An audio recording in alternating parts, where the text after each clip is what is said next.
মঙ্গলবার বিকেলে ঢাকা উত্তর সিটি কর্পোরেশনের সামনে অবস্থান কর্মসূচি পালন করে গণ অধিকার পরিষদ।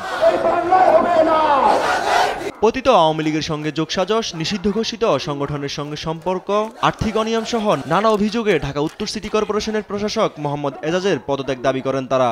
হিজবুত তাহিদের লোক, জঙ্গিবাদ এই দেশে কখনো ঠাঁই পাবে না।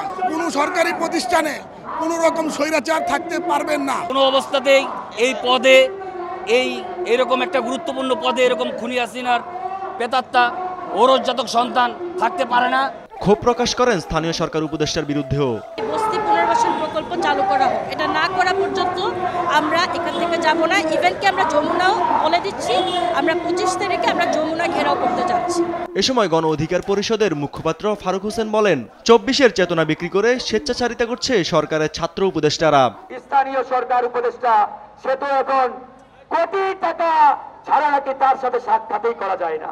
2000 ছাত্র জনতার রক্তের উপরে বসে আজকে এই উপদেষ্টার চেয়ারে বসে আছেন, এই শহীদদের রক্তের সাথে বেঈমানি শুরু করেছেন। এ সময় 48 ঘন্টার মধ্যে পদত্যাগ না করলে শনিবার প্রধান উপদেষ্টার কার্যালয়ের সামনে অবস্থান কর্মসূচির হুঁশিয়ারি দেন ফারুক হোসেন।